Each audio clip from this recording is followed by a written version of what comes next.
भारत गौरव आचार्य श्री पुलक सागर जी गुरुदेव के प्रवचन और धार्मिक कार्यक्रम देखने एवं सुनने के लिए जिन शरणम मीडिया चैनल को अभी सब्सक्राइब करें और बेल आइकॉन पर क्लिक जरूर करें।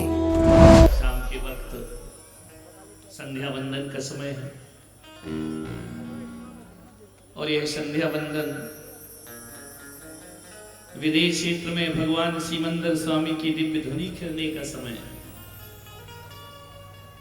असंख्यात देवी देवता त्रियंच पशु मनुष्य मुनि आरिका उस महाविदेश क्षेत्र में भगवान की इस समय अमृतवाणी का पान कर रहे हो। निरंतर दिव्य ध्वनि कीर्ति है वहां, प्रतिदिन 4 बार। हमारे पास वो सामर्थ्य नहीं है कि हम उन तक पहुंच सके। प्रभु की वांग्मय मूर्ति जिसे ऋषभ कथा कहा जाता है, जिसे जिनवाणी कहा जाता है, जिनेश्वरों की वांग्मय मूर्ति यहां पर स्थापित है। एक दिया जलता है तो उसका प्रकाश जलाने वाले तक ही सीमित नहीं रहता है, उसके आसपास जो रहते हैं उनको भी प्रकाश मिलता है। कभी कभी लगता है कि युगों युगों का यह अंधेरा, कल्प काल बीत गए कितने, तब से जीवन में अंधेरा है। उस अंधेरे को मिटाने के लिए कभी कभी लगता है कि ताउम्र हमें अंधेरों से लड़ना पड़ेगा, मगर ऐसा नहीं है। 84 लाख योनियां अंधकार में बीती,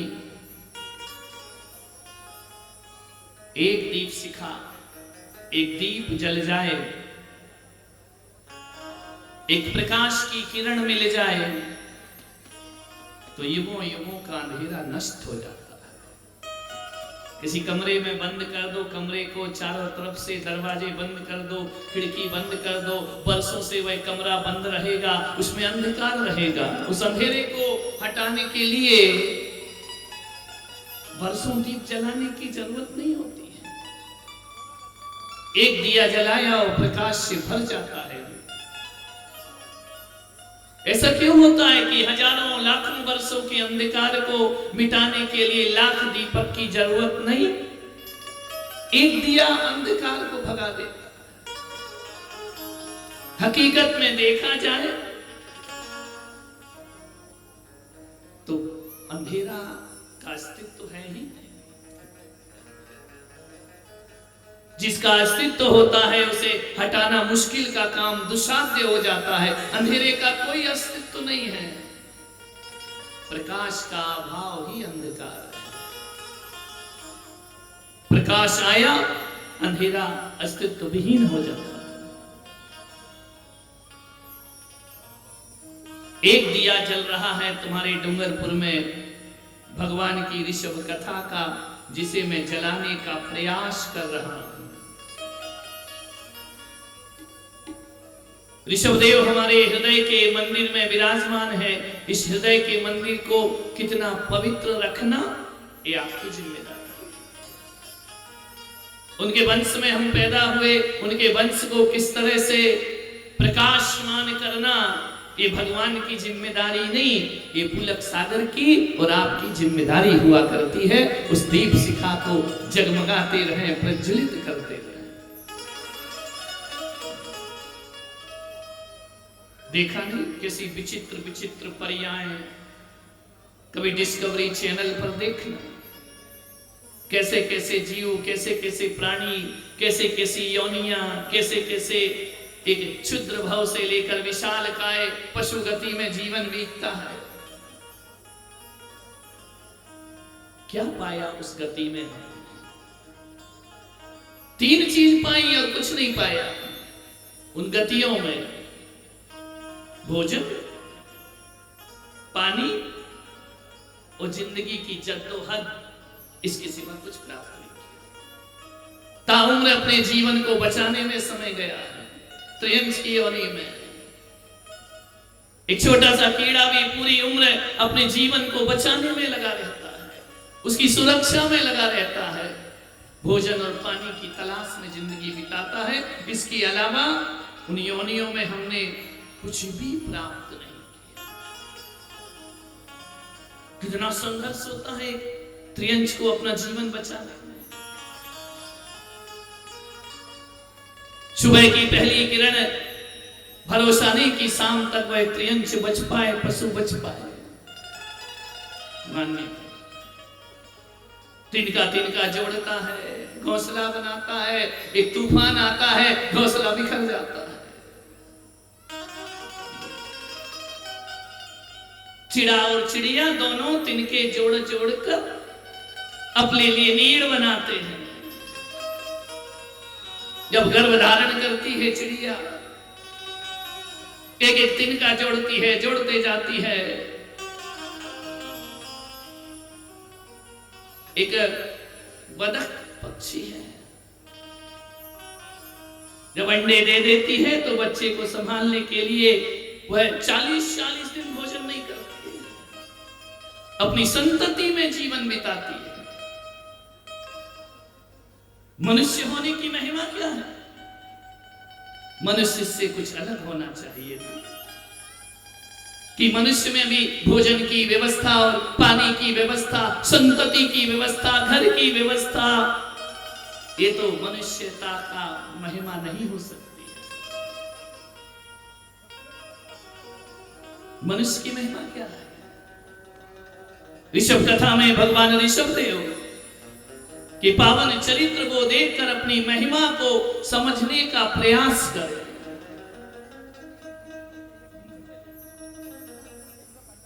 क्या है मनुष्य?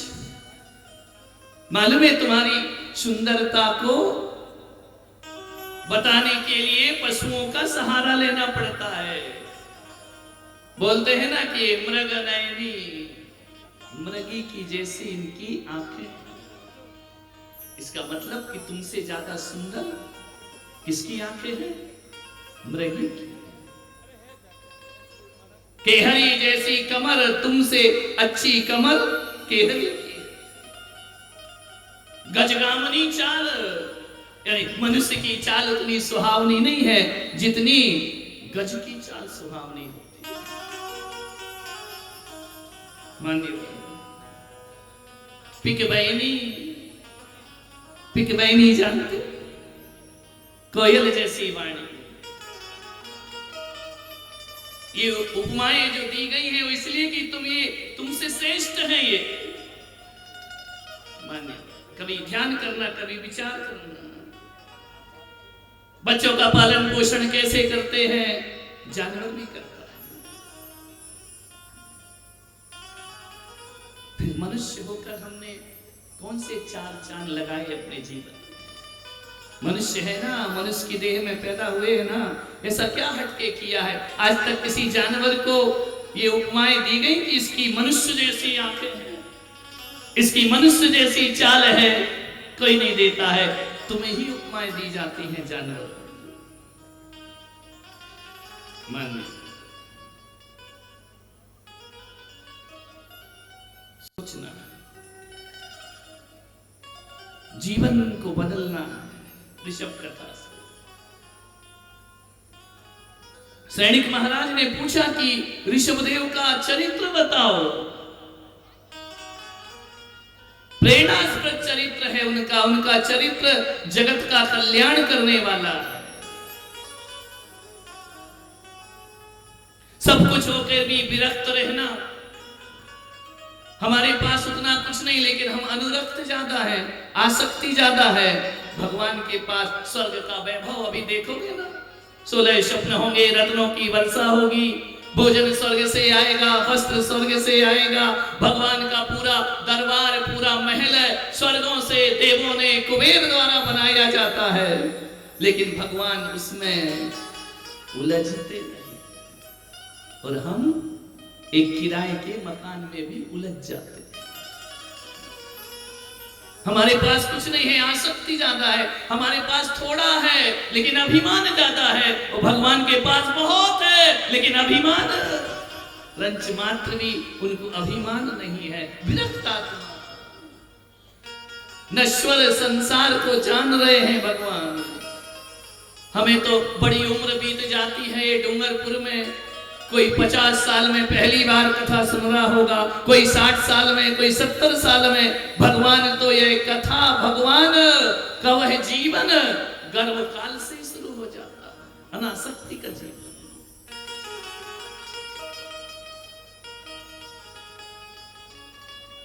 बीज वृक्ष अद्भुत भगवान का जीवन है। सैनिक ने पूछा कि भगवान महावीर बताओ, कैसे एक कंकर तीर्थंकर होता है, कैसे एक बीज वृक्ष बन जाता है, कैसे एक बूंद सागर हो जाती है, कैसे एक इंसान भगवान का रूप धारण कर लिया। यही सब कुछ करके आहार भय मैथुन परिग्रह, इसके अलावा मनुष्य ने किया। रात दिन भोजन की व्यवस्था, संतति को उत्पन्न करना, अपना मकान बनाना, और बनाने के बाद एक दिन इसे यहीं पर छोड़ करके दुनिया से विदा हो जाना। मालूम है तुमको, जब तुम 18 साल के हुए थे ना, तो तुमने कहा था एक दिन मेरा जमाना आएगा, एक दिन हमारा भी वक्त आएगा। 18 साल के हो गए, अब सोचा कि पढ़ लिख के बड़े हो जाएंगे, जॉब करेंगे, हमारा भी समय आएगा। 25 साल के हो गए, अभी भी क्या सोच रहे हैं कि कभी हमारा भी वक्त आएगा। 30 साल में हमारा भी वक्त आएगा। 40 साल हो गए, विवाह हो गए, बच्चे हो गए, हमारा भी एक दिन वक्त आएगा। कब आता है वह वक्त? 50 साल के हो गए, हमारा भी जमाना होगा। मालूम है, 70 साल में भी कहते कि एक दिन हमारा वक्त आएगा, और एक दिन वक्त तो आज तक नहीं आ पाया। बचपन से लेकर अभी तक क्या आता है मालूम है? ब्लड प्रेशर आता है, कैंसर आता है, शुगर आती है, वक्त नहीं आता है अपना कभी। बीमारियां आ जाती हैं, बुढ़ापा आ जाता है, फिर भी आदमी कहता है एक दिन हमारा वक्त आएगा। और एक क्षण वह आता है जब ऐसा वक्त आता है कि वह वक्त कहता है कि चलो तुम्हारा वक्त आ गया, अब तुम दुनिया में रहने लायक नहीं रह गए हो। मौत आती है और कहती है तुम्हारा वक्त आ चुका। बोलो ऋषभ देव भगवान की।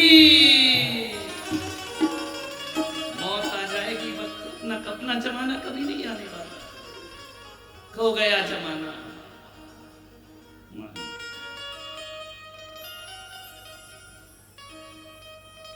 राजा सैनिक ने पूछा भगवान कहां से शुरू हुई यात्रा? ऋषभदेव कहते हैं कि ध्यान रखना, महावीर कहते हैं कि ध्यान रखना, यदि फल है तो वृक्ष जरूर होगा। तुम हो तो तुम्हारा बीज जरूर होगा, बीज जरूर होगा। बिना बीज के वृक्ष नहीं होता है, और बिना वृक्ष के फलों की प्राप्ति नहीं होती। आज तुम स्त्री हो, तुम फल हो ना, तो इसका बीज जरूर कहीं होगा। आज तुम जो भी हो, इसका बीज कहीं ना कहीं जरूर होगा। आज तुम सुंदर हो तो इसका बीज कहीं होगा। आप ज्ञानी हो तो इसका बीज भी कहीं होगा। आज धनपति हो तो ये बीज भी कहीं बोया होगा। आज तुम जहां हो, जिस परिस्थिति में जैसे बैठे हो, इसके तुम आज जिम्मेदार नहीं, कोई अतीत इसका जिम्मेदार हुआ करता है। इतने लोग पात्र बन करके बैठे ना, ये आज का परसों का बोलियों का चमत्कार नहीं है, ये बीज कहीं ना कहीं तुमने बोया। वह बीज बो दिया, कब पुलक सागर आएंगे इंतजार कर रहा है वह बीज। कब वातावरण बनेगा, कब ऐसा अवसर आएगा कि हमें कथा में बैठने का अवसर प्राप्त होगा। ये कहीं ना कहीं इसका बीज अतीत में है। अभी ये अष्टकुमारिकाएं प्रस्तुति करेंगी, 2-2, 3-3 दिन तैयारी करती हैं। कितनी देर के लिए? कितनी देर का नृत्य होगा? 5 मिनट, 10 मिनट का। तैयारी कितनी लंबी होती है? बड़ी लंबी तैयारी, बड़ी प्रैक्टिस करना पड़ती है, तब जाकर यहाँ पर प्रस्तुति 5 मिनट की होती है। तो आपको जो 8-10 दिन की, जो 8 दिन की कथा मिल रही है ना, इसकी तैयारी इस जन्म की नहीं हो सकती डूंगरपुर वालों। इसकी तैयारी जन्म जन्म की हुआ करती है, कई जन्मों के पुण्य का संयोग हुआ करता है। आज की तैयारी नहीं है लंबा। किसी के यहाँ रेट पड़ती है तो एक दिन में थोड़ी पड़ती है। पुलिस वॉच करती रहती है, इनकम टैक्स वाले देखते रहते हैं कहाँ जा रहा है, क्या हो रहा है, कहाँ दान दे रहा है, कहाँ पूजा कर रहा है, कहाँ पैसे उड़ा रहा है, किसको कैसा कर रहा है। एक दिन में थोड़ी आते हैं, बरसों। जो चीजें तुम भूल गए ना, इनकम टैक्स वाले वो भी याद दिला देते हैं, तुमने ऐसी ऐसी जगह पैसा यूज किया है। भूल जाता है आदमी। एकदम से कुछ नहीं होता इस संसार में, इसके पीछे बहुत बड़ा अतीत का हाथ हुआ करता है। महावीर ने कहा कि हे राजा श्रेणी, वह ऋषभ देव का जीव प्रथम तीर्थंकर, आद्य तीर्थंकर, पूर्व पश्चिम देश में गंधिला नगरी में महाबल नाम का राजा था। उसके 4 मंत्री थे, संभिन्नमति, शतमति, स्वयं बुद्ध। ये 4 मंत्री में से 3 मंत्री तो मिथ्या दृष्टि थे। एक स्वयं बुद्ध ऐसा था जो सम्यक की सलाह राजा महाबल को दिया करता, महाबल को रास्ता देता था। ध्यान रखना, मित्र ऐसे होना चाहिए, महामंत्री ऐसे होना चाहिए जो सही सलाह, उचित सलाह प्रदान करते हैं। राजा लोग सलाह पर जिया करते हैं। वैसे राजा महाबल इतना शूरवीर, इतना दानी, इतना ज्ञानी, इतना धैर्यवान था कि उसे किसी मंत्री की सलाह की जरूरत नहीं थी। लेकिन मालूम है ना, जब भगवान को वैराग होता है, लोकांतिक देव आके उसकी अनुमोदना करते हैं, वो भगवान को वैराग्य दिलाते नहीं हैं।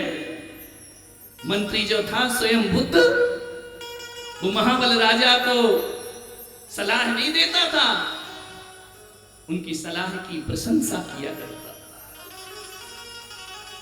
महाबल का जन्मदिन आया, जन्मोत्सव हो रहा था, राग रंग में डूबे महाबल राजा, ज्ञान सभा की गई। तीनों मंत्रियों ने नास्तिकवाद का प्रस्ताव रखा। कोई ईश्वर नहीं होता है, कोई कर्म नहीं होते, कोई पुनर्जन्म नहीं होता है, कोई किसी से कुछ लेता देता नहीं है। आज के बच्चे भी ये कहते हैं ना, किसने स्वर्ग देखा, किसने मोक्ष देखा, कौन जानता है, कहां था भगवान। मंत्रियों ने भी यही सलाह दी। स्वयं बुद्ध ने सब मंत्रियों के उसके पक्ष का विपक्ष लिया और उन्होंने राजा महाबल को एक उचित सलाह प्रदान की कि भगवान, हे महाराज, हे सम्राट, तुम सम्राट बने हो तो धर्म की बदौलत, तुम न्याय प्रिय बने हो तो धर्म की बदौलत, तुम राजा बने हो तो धर्म की बदौलत। आज तुम्हारे पास जो भी है ना डूंगरपुर वालों, वो तुम्हारी बदौलत नहीं, वो धर्म की बदौलत हुआ करता है। ध्यान रखना, एक बात याद रखना, तुम्हारे पास जितनी भी दौलत है, लोग कहते हैं ना, जैन लोग बड़े दानवीर होते हैं, जैन भिखारी नहीं होता है, जैनों के पास बहुत पैसा है। ये पैसा तुम्हारे पूर्वजों ने, तुम्हारे पुरखों ने न्याय नीति और धर्म से पालन करना सीखा। जैन क्यों है धनवान? क्योंकि जैन वह है जो मांसाहार नहीं करता है, इसलिए धनवान है। जैन वह है जो शब्द व्यसन में लीन नहीं है, इसलिए धनवान है। नहीं तो तुम्हारा आधा पैसा मांस में जाता, शराब में जाता, व्यसन में जाता। आज जैन समाज यदि संपन्न है ना, तो हमारे ऋषभ देव ने हमें व्यसन मुक्त जीना सिखाया है, इसलिए किसी के सामने हम हाथ फैलाते नहीं। बोलो ऋषभ देव भगवान की। हाथ नहीं फैलाते। सब्जी महंगी है कि मांस महंगा होता है? मांस महंगा होता है। अपन चेनी क्या खाते हैं? अभी छोटे छोटे बच्चे थे, मैंने कहा बच्चे तुमने क्या खाया? बोले मूंग की दाल और रोटी खाई। मैंने कहा सब्जी नहीं खाई? बोले नहीं खाई। अरे मैंने कहा सब्जी क्यों नहीं खाई? बोले अच्छा नहीं लगता है। एक बोला मैंने खाई, एक बोला ये आलू खाता है। आलू बाहर जैन समाज यदि मुनियों के सामने बोल दो आलू खाता है ना, तो ऐसा अपमानित होता है, ऐसा अपमानित। वो बच्चा अपमानित हो गया। बोले कहा नहीं महाराज मैं रोज नहीं खाता हूं, संडे के संडे आलू खाता हूं। मैं देख रहा था बच्चों से बात करते भी उपदेश बन जाता है। मैंने कहा हमारा बच्चा कह रहा कि तोरई खाई, लौकी खाई। क्या बोलते हैं लौकी को? All India. वो केवल तुम्हारे बागड़ में ही मिला जाता है। मेरे पास आए बोले आल। मैंने कहा आल क्या होता है? बोले वो माल है जो ऑल इंडिया मिलता है। किसी भी प्रांत में जाओ कुछ मिले या ना मिले, लौकी तो जो स्वाद लौकी में है आलू प्याज में थोड़ी है मिलता। बस महिलाओं से निवेदन करूंगा आप बनाने की कला सीख लो। जो कहते ना हमारे बच्चे आलू बिना नहीं रहते, प्याज बिना नहीं रहते, लहसुन बिना नहीं रहते, ये उनके ही बच्चे रहते हैं जिनकी माताओं को आल अच्छे से बनाना नहीं आती है। तोरई अच्छे से बनाओ, बच्चे आलू नहीं खाएंगे। एक बात बताओ डूंगरपुर वालों, जिस दिन तुम्हारे घर में गुरुदेव के आहार होते हैं, समझना उस दिन उनका शेष अन्न जो होता है वह खाने में कैसा लगता है? बोलो। बारात के भोजन का स्वाद एक तरफ और गुरुओं के प्रसाद का स्वाद एक तरफ हुआ करता है। क्यों? उसमें भक्ति है, उसमें आलू प्याज बैगन नहीं है। और हमारे बच्चे, मैं जिन घरों में आहार को जाता हूं, महाराज एक गिलास ले लो प्रसाद बन जाएगा। प्रसाद 56 भोगों को याद नहीं दिलाता है। क्यों आता है इतना मधुर स्वाद? क्यों मुनियों के उबले हुए भोजन में भी क्यों पूरा घर उस दिन तुम्हारा लौकी खाने बैठ जाता है? एक बच्चा है, मैंने कहा तुम्हारे यहाँ आलू बने? बोले नहीं बने। मैंने कहा क्यों? बोले इसलिए नहीं बने कि आज हमारे घर में गुरुदेव के आहार हुए हैं। हमारे घर में आलू बने नहीं, प्याज नहीं बना, हमारे यहाँ सात्विक भोजन बना। इसमें आनंद है। गुरुओं का उबला हुआ भोजन भी स्वादिष्ट लगता है, क्योंकि उसमें भोजन नहीं होता है, मिर्च मसाले नहीं होते हैं, उसमें भीतर का प्रेम हुआ करता है। हमारी समाज ने एक पहचान बनाई है। किसी महिला से पूछ लो तुम आलू खाती हो, तो वह खुलकर शान से गर्व से नहीं कहती है, नजरें झुका लेती है।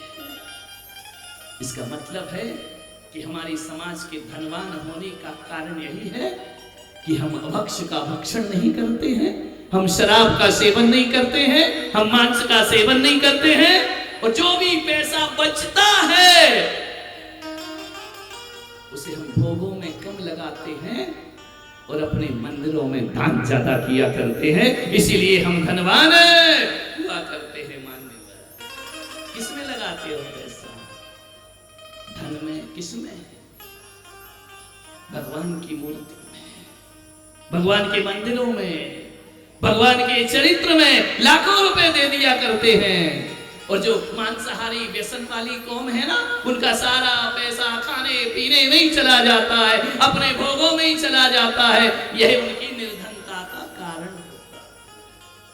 हम धनवान हैं, हम सौभाग्यशाली हैं, हम पुण्यात्मा हैं, ध्यान रखना। क्यों? व्यसन मुक्त समाज में हमारा जन्म। बचपन से ही माँ कहती है ना, बेटे चीटी पर पैर नहीं रखने का, बेटा पानी छान करके पीने का, बेटा वक्ष नहीं खाने का, बेटा गलत संगति नहीं करने का। ये शिक्षा कौन धर्म देता है? जैन धर्म दिया करता है। मालूम है मैं बचपन में था, मैंने एक रात सपना देखा। सपने में क्या देखा कि मेरे घर के बाजू में एक व्यक्ति थे, वो बड़े अनुशासन प्रिय, बड़े रूखे स्वभाव वाले, जहां देखो वहां बेइज्जती कर देते थे, व्यवहार उनका अच्छा नहीं था।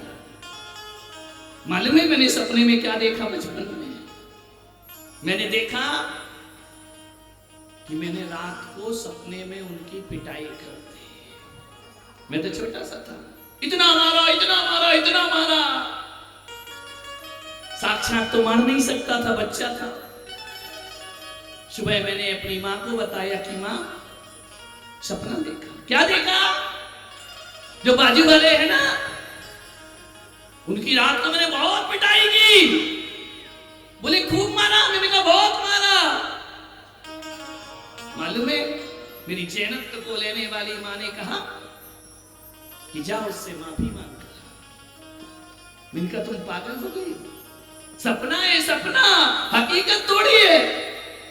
सपने में मैंने मारा है उसे। उन्हें कहा जा बेटा माफी मांग, नहीं तो मैं तुझे मारूंगी। मैंने कहा अम्मा, उसको तो पता ही नहीं है कि मैंने मारा है। इस सपना मैंने देखा, तुमको बताया। उन्होंने कहा नहीं, तुझे जाके माफी मांगना पड़ेगी। कभी अपने बच्चों को ऐसी शिक्षाएं प्रदान करो। मैंने कहा माफी क्यों मांगू? बोले पहले मांग के आ, फिर बताऊंगी। मैं गया, मैंने माफी मांगी। उन्होंने कहा क्या हुआ? मैं सच भी नहीं बोल सका कि क्या हुआ। मैंने कहा सपने में ही मारा, कहेंगे तो फिर पकड़ के मारेगा मुझे। मैंने कहा बस मुझे माफ कर दो। अरे क्यों कर दूं? मैंने सपने में आपका अपमान किया, आपको अपशब्द बोले मैंने स्वप्न में। शिक्षक थे वह, वीरेंद्र राजपूत उनका नाम था। उन्होंने कहा कि सपने में अपमान किया, उसका सॉरी क्यों बोल रहा है? मैंने कहा मेरी माँ ने बोला है कि नहीं, जाके उनको माफी मांग करके आ। मालूम है बहुत कठोर व्यक्ति थे वो। जब मेरी बात सुनी, उन्होंने मुझे गले से लगा दिया, उंगली पकड़ के मेरी माँ के पास ले गए कि सपनों की बातों में क्यों माफी मांगी। उस माँ ने कहा मालूम कि हम जैन हैं, हम स्वप्न में भी किसी की हिंसा नहीं किया करते हैं, हम स्वप्न में भी किसी का अपमान नहीं करते हैं। हम ऋषभदेव के वंशज हैं। हमारा बच्चा यदि स्वप्न में किसी को मारेगा, पीटेगा, अपने से बड़ों का अपमान करेगा, तो एक दिन ये हकीकत में भी लोगों का अपमान करेगा। हमारे यहाँ स्वप्न में भी गलत काम हो जाए, उसे भाव हिंसा माना जाता है। इतनी पढ़ी लिखी मेरी माँ नहीं थी, लेकिन हमारी पूर्वज, हमारी दादियों के संस्कार थे कि स्वप्न में भी किसी से हिंसा नहीं करना चाहिए। बताओ डूंगरपुर वालों, इतना पवित्र धर्म इस भारत में कोई दूसरा हो सकता है? दुनिया में लाखों धर्म हैं, लेकिन क्षमावाणी तो केवल जैनों के पास है, संवत्सरी तो जैनों के पास है। हम अपने अपराधों की क्षमा मांगते हैं, ये ऋषभदेव का धर्म है। दूसरों को क्षमा करना और खुद क्षमा मांगना। क्षमा से हमारा धर्म शुरू होता है, क्षमा से समाप्त हो जाता है। ऐसे पावन धर्म में हम पैदा हुए। एक पत्रकार ने बोला कि आप अपने जीवन का सबसे बड़ा सौभाग्य किसे मानते हैं? मैंने कहा मैं जिन कुल में पैदा हुआ, ये मेरे जीवन का सबसे बड़ा सौभाग्य हुआ करता है। जिन शासन में, भारत देश में मेरा जन्म हुआ, ऐसे कुल को प्राप्त करके आए हम अपने चरित्र को महिमा मंडित करने का प्रयास। जैन है, हम जैनी हैं। ऋषि कथा के बाद वो परिवर्तन आना चाहिए कि सांझ ढलते हमारे रसोई के दरवाजे बंद हो जाना चाहिए। मैं जानता हूं इस समय मुझे नहीं बोलना चाहिए, संध्या का समय है, इस समय हमें एक उपदेश नहीं करना चाहिए, लेकिन कभी कभी सोचता हूं कि मैं उपदेश करूंगा, वो हजारों लोग आकर बैठेंगे, रसोई घर अपने आप बंद हो जाएंगे, जैन धर्म जीवंत हो जाएगा। बोलो ऋषभ देव भगवान की। छोटे छोटे बच्चे फटफट भोजन कर लिए, मेरे पास आए, खाना खा लिया, खा लिया, क्यों? ऋषभ कथा में जाना है। ये परिवर्तन है जीवन। नहीं तो अभी क्या कर रहे होते, वही चल रहा होता। अभी तो रोम दिख रहे हैं, अभी तो रेखाएं दिख रही हैं, थोड़ा और खा लेते हैं। संत के पास पहुंच जाओ ना, तो मोह कीच माया से बाहर निकल जाते हैं। इस समय घर परिवार को छोड़कर ठंडी में कोई शाल ओढ़ कर बैठी है, कोई जुराबे पहनकर आई है, लेकिन धुन क्या है, कहां जाना है? ऋषभ कथा में अभी पूरे डूंगरपुर में यही चल रहा है। जिस घर में देखो महाराज की चर्चा चल रही है और कोई दूसरी बात नहीं चल रही है, उनके जीवन की चर्चा। जो देखो वो साधु के रंग में डूबा हुआ है। इस समय इतने लोग हजार रुपए दो ना तो भी आने वाले नहीं है, 10 हजार दो तो भी नहीं आएंगे। आज यहाँ आकर के बैठे हैं तो पुलक सागर के लिए नहीं है, अपने ऋषभ देव का पावन चरित्र पान करने के लिए आप यहाँ बैठे हैं।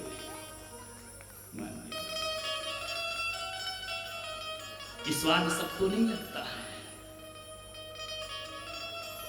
विचार करिए। स्वयं बुद्ध मंत्री ने कहा कि महाराज इनकी बातों में मत लगो, ये विधर्मी लोग हैं, ये आपका जीवन नष्ट कर देंगे। आप यदि महाबल राजा हैं, धर्म की बदौलत धर्म नहीं होता जीवन में कुछ नहीं होता। सुनो, मैं तुम्हें धर्म की कथा सुना। सुबुद्धि मंत्री ने कहा कि महाबल राजन, तुम्हारे वंश में नर और हुआ है तुमसे पहले, जो धर्म से विमुख था, धर्म से रहित था, ऐसा राजा हुआ, अरविंद राजा। वो तुम्हारे वंश में ही पैदा हुआ है। महाबल ने कहा कि सुबुद्धि मंत्री बताओ वो कौन सा राजा और कैसा राजा था? अरविंद नाम की राजा।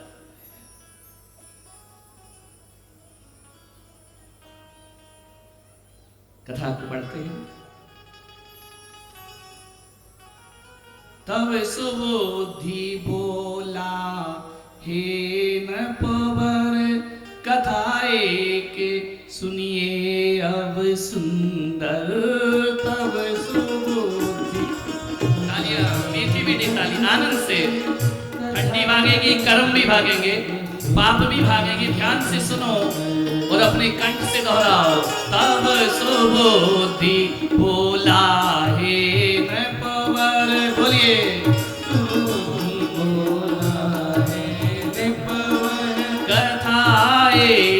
अब सुनिए सुंदर। अब सुनिए सुंदर। ओ कभी पूर्व में वंश आपके, कभी बोलिए सब आनंद के साथ। भगवान की वाणी है, कर्मों का नाश होगा, पापों का नाश होगा। मीठी मीठी तालियां बजाइए।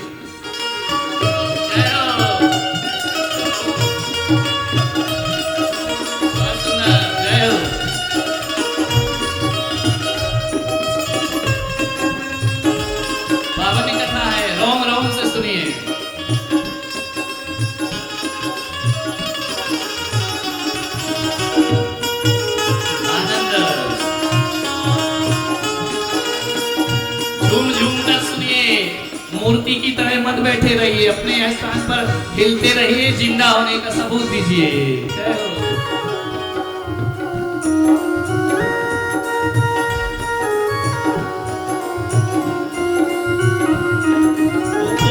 कभी पूर्व में वंश आपके, कभी पूर्व में वंश आपके, विद्याधर अरविंद हुए हैं, विद्याधर अरविंद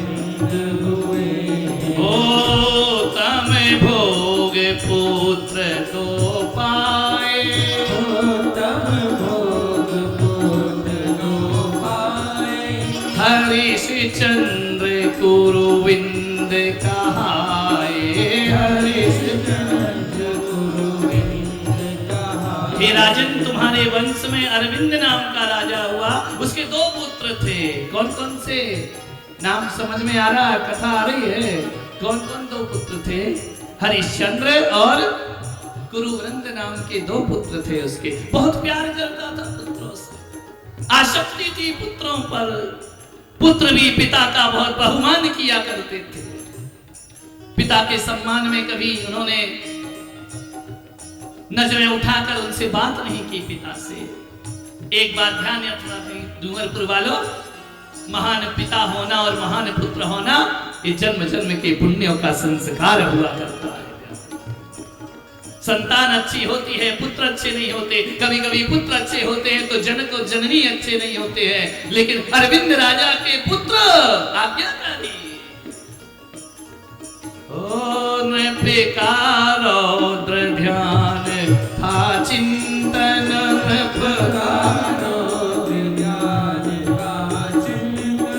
नर के आयु का कीन्हा बंधन। ऐसे समर्पित पुत्र पाकर भी महाराज अरविंद धर्म ध्यान से दूर थे। उन्हें भगवान नहीं चाहिए था, उन्हें श्रवण नहीं चाहिए था, उन्हें भक्ति नहीं चाहिए थी। भोग विलास, समय बीता, वक्त बीतता गया राजा अरविंद। अभी आपने पंच कल्याणक में केवल ऋषभ देव का वर्तमान भाव देखा होगा, ये अतीत है ऋषभ देव का। विषय भोग में जीवन बीत रहा है और एक दिन बुढ़ापा आया।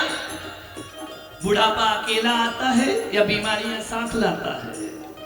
बोलिए, बीमारियां साथ लाता है। बीमारी हो गई राजा अरविंद को, दाहे रोग उपजा भई पीरा।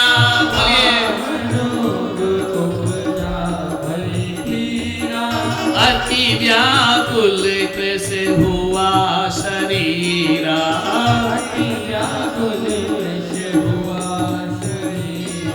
दाह रोग उत्पन्न हो गया, शरीर जलता है। इतनी जलन, इतनी पीड़ा, इतना दर्द असहनीय हो गया। भोगों में जीवन बीता है। एक भोगियों का जीवन बीमारियों से भरा होता है और योगियों का जीवन ऐसे मंच पर बैठे हुए योगी वृद्ध अवस्था में भी आनंद से जिया करते हैं। यह तेज धर्म का है, भगवान की भक्ति का है।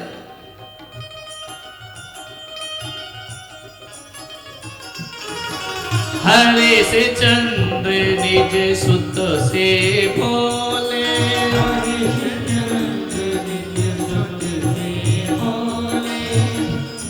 क्या बोले? जले देह ज्यों जलते शोले, पुत्र सहन नहीं होता है, रात रात जगता है राजा अरविंद। दाह रोग हो गया, जल रहा है शरीर। कोई हाथ भी रखे तो लगता है कोई ने अंगारा रख दिया, ऐसी त्वचा हो गई उसकी।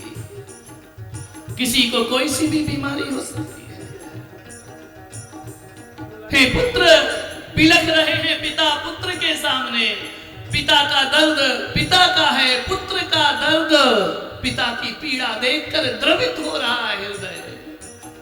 अनेकों वैद्य बुलाए, हकीम बुलाए, डॉक्टर बुलाए, कोई फायदा। रात रात दोनों पुत्र जागते हैं। कहा पिता ने कि हे विद्याधर के पुत्र, तुम्हारे पास विद्याएं हैं, जाओ कहीं से औषधि ढूंढ कर लाओ। निज विद्या तप बल अजमाओ,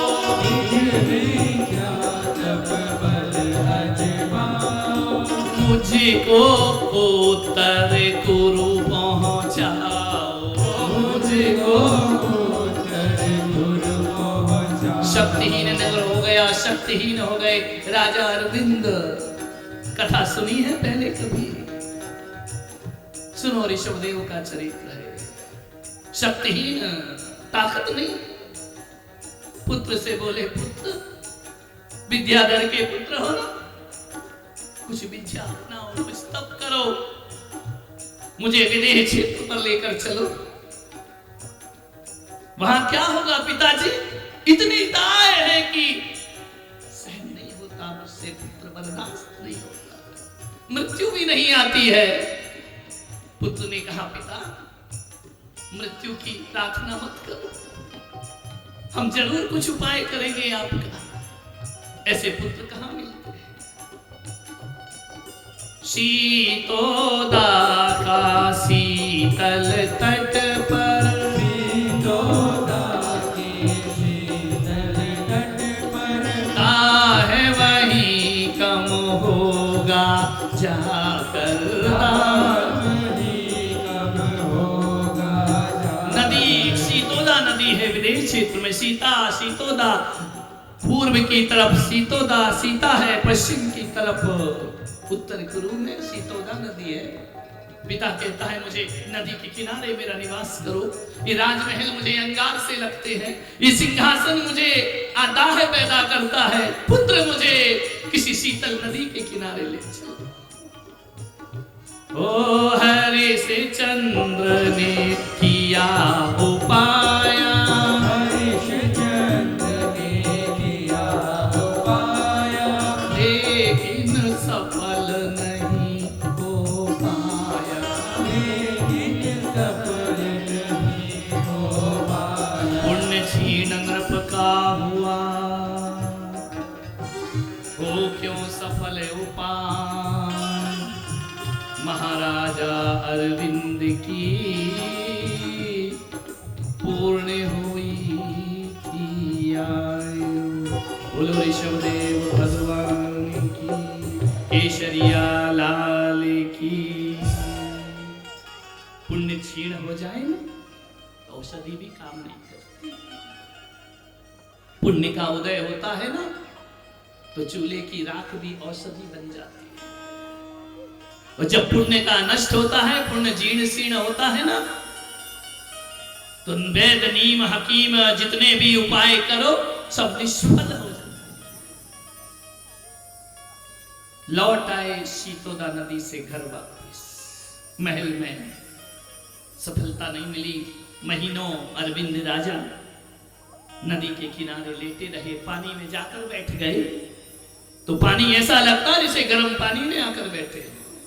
पाप का जब उदय आता है ना, कोई साथ नहीं देता। एक दिन महल में बैठे थे,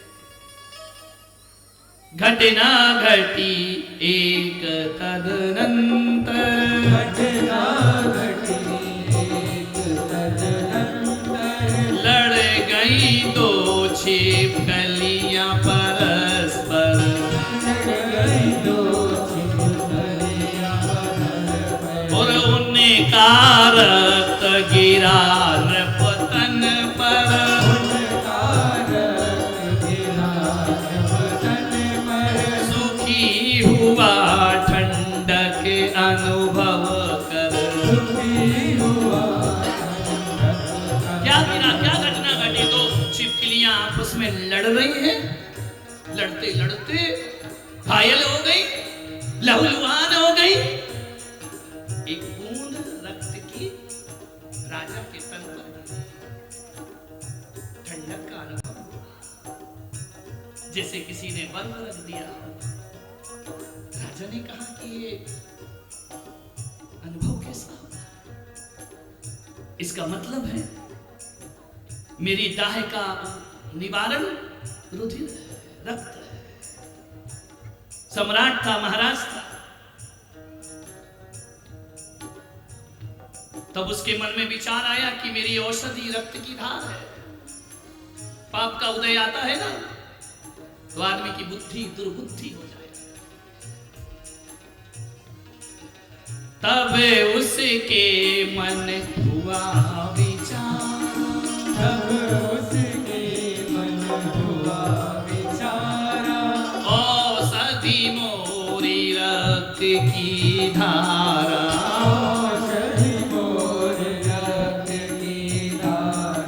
पुत्रों को इच्छा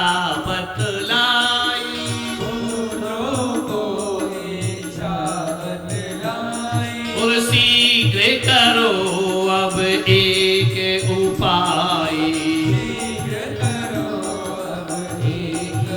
क्या उपाय करो?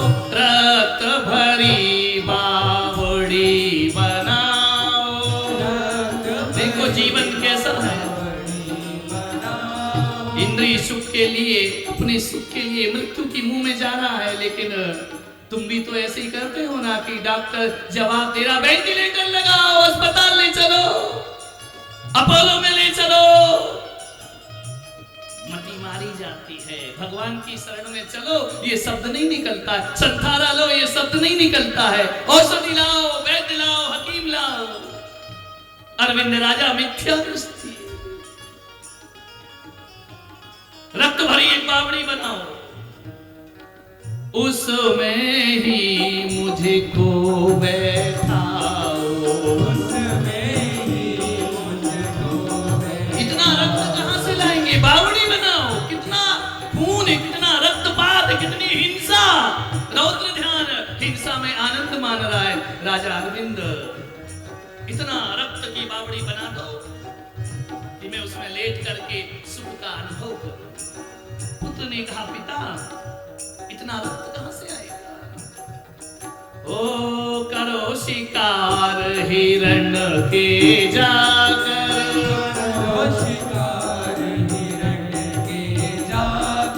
भरो रक्त बावड़ी बनाकर।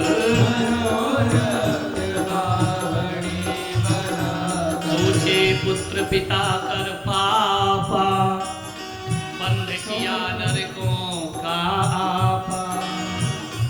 पितरों ने सोचा कि पिता पाप कर रहे हैं, नरकों का बंद कर, इतने हिरण मारे जाएंगे। हिंसा करे यदि बावड़ी, रक्त भरे पशु मां।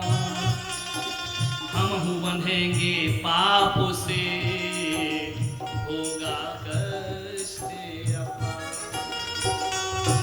इतना हिंसा करके यदि बावड़ी बनाऊंगा, असंख्यात जीवों का रक्त भरूंगा, हम बंधेंगे पाप से।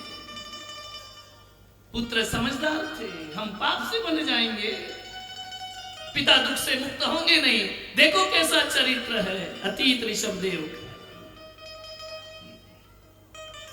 पुत्र समझदार थे, सोचे समझे तब जुगत निकाले।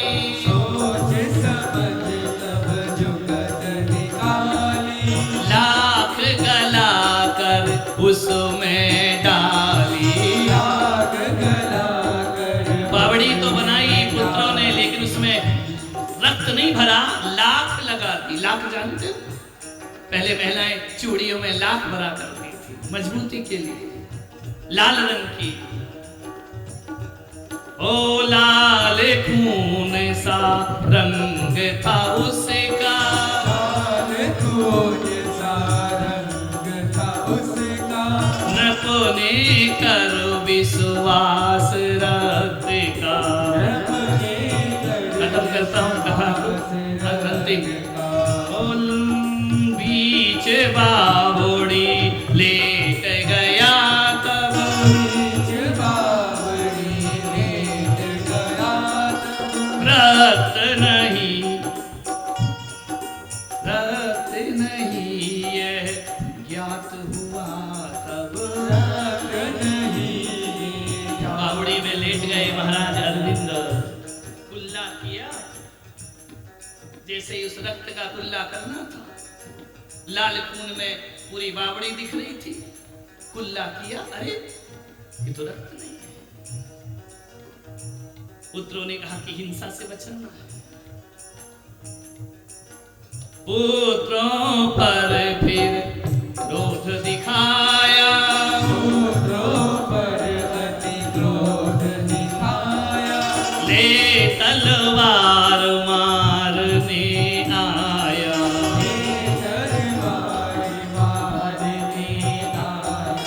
गिरा धरनी निज असी के ऊपर।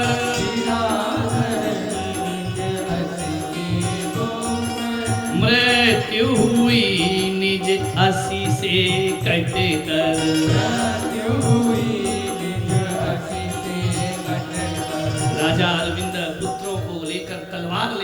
राजा, मेरे से छल किया, मेरे से प्रपंच किया, मेरे से कपट किया, ये कपट बावड़ी है। तलवार लेकर मारने को दौड़ा। बीमारियां, रोग ने शिथिल कर दिया सब।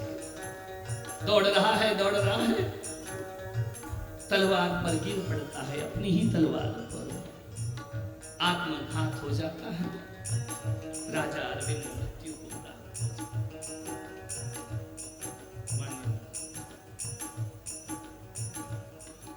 महाबल राजा से कहा कि देखो सुबुद्धि मंत्री ने कि तुम्हारे वंश का एक राजा ऐसा हुआ। महाबल संवेग को प्राप्त हुए और कथाएं सुबुद्धि ने सुनाई, वो हम कल आपको सुनाएंगे।